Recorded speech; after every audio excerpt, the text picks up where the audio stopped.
শিলিগুড়ির ফুলবাড়িতে সরকারি পরিষেবা প্রদান অনুষ্ঠানে মুখ্যমন্ত্রী মমতা বন্দ্যোপাধ্যায়ের একগুচ্ছ ঘোষণা। আজ শিলিগুড়ির ফুলবাড়ি ভিডিওকন মাঠে সরকারি পরিষেবা প্রদান অনুষ্ঠানে উপস্থিত হয়ে মুখ্যমন্ত্রী মমতা বন্দ্যোপাধ্যায় একাধিক উন্নয়নমূলক প্রকল্পের ঘোষণা দেন এবং কেন্দ্রীয় সরকারের বিরুদ্ধে ক্ষোভ প্রকাশ করেন। সভামঞ্চ থেকে মুখ্যমন্ত্রী জানান, বানারহাট ব্লকের 30 কোটি টাকা ব্যয়ে 30 শয্যার গ্রামীণ হাসপাতাল, রাজগঞ্জ ব্লকে 4 কোটি টাকায় ঠাকুরনগরে একটি হাসপাতাল, ধূপগুড়ি হাসপাতালে 28 কোটি টাকার উন্নয়ন, ডাবগ্রামে ইন্ডাস্ট্রিয়াল পার্কে 29 কোটি টাকা এবং জলপেশে 5 কোটি টাকার প্রকল্প বাস্তবায়িত হয়েছে। পাশাপাশি বানেশ্বর, মদনমোহন এবং দেবী চৌধুরানী মন্দিরের উন্নয়নের জন্য কয়েক কোটি টাকা বরাদ্দ হয়েছে। উত্তরবঙ্গ থেকে দীঘা পর্যন্ত যাত্রী পরিবহনের জন্য 10 কোটি টাকা ব্যয়ে 6টি ভলভো বাস চালু হয়েছে বলে তিনি জানান। আজকের অনুষ্ঠানে প্রায় 2 লক্ষ মানুষকে বিভিন্ন সরকারি পরিষেবা প্রদান করা হয়। চা শ্রমিকদের জন্য নেওয়া উদ্যোগের কথাও তুলে ধরেন মুখ্যমন্ত্রী। শুধু নেগেটিভ সংবাদ পরিবেশন করতে ভালোবাসেন।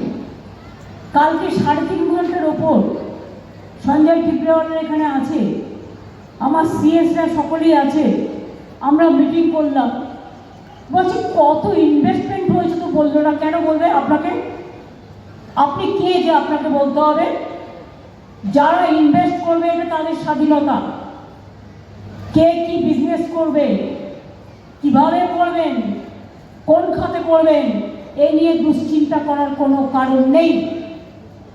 জানেন কি শুধু দেউচা পাতলিতে কত হাজার কোটি টাকার ইনভেস্টমেন্ট হচ্ছে? উত্তরবঙ্গে ইন্টারন্যাশনাল কনভেনশন সেন্টার যেটা হবে, আপনাদের কাছে কৈফিয়ত দিতে হবে কত টাকা লাগবে। মানে আমি নেগেটিভিটি যারা করেন, কাগজে টিআর পিরিয়ড বাড়বার জন্য একাংশ, তাদের ক্ষেত্রে বলছি। উত্তরবঙ্গে আগে কি ছিল? মানুষের কান্না, একদিকে হাতি একদিকে গন্ডার, আর কোনো উন্নয়ন ছিল না। একবারও চোখ দুটো খুলে দেখেছেন? আজকে জলপাইগুড়িতে পশ্চিমবঙ্গের সরকারি সেক্রেটারিয়েট, উত্তরকন্যা থেকে শুরু করে বিশ্ব ক্রীড়াঙ্গন, জলপাইগুড়ি সার্কিট বেঞ্চ, ভোরের আলো থেকে শুরু করে একটার পর একটার নাম যদি আপনাদের আমি বলে যাই, আলিপুরদুয়ার নতুন জেলা, কালিম্পং নতুন জেলা থেকে শুরু করে কত সাব ডিভিশন, কত ব্লক, কত মানুষের, কত আমাদের 97টা সোশ্যাল স্কিম আছে। মনে রাখবেন, এগুলোও কিন্তু কাজের মধ্যে পড়ে। এই টাকাটা আপনারা চোখে দেখতে পান না অনেকে, কিন্তু যে পায় সে বোঝে এটার মর্ম কতটা। আসলে কি জানেন তো, একটা কথা আছে, দাঁত থাকতে আমরা কেউ দাঁতের মর্ম বুঝি না।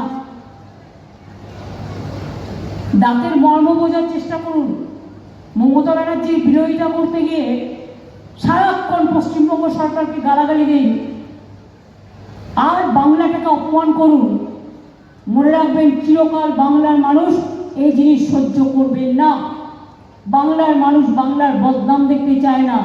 বাংলা মোদের গর্ব, যেমন এই দেশের মাটি আমাদের গর্ব।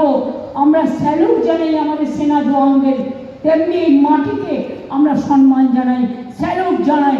যারা বাংলার করে খাচ্ছেন, বাংলার পরে খাচ্ছেন, আর তারা বাংলার উন্নতি চোখে দেখতে পান না, শুধু বাংলাকে গালাগালি দিয়ে যান। টাকাটা বের করে নেবেন।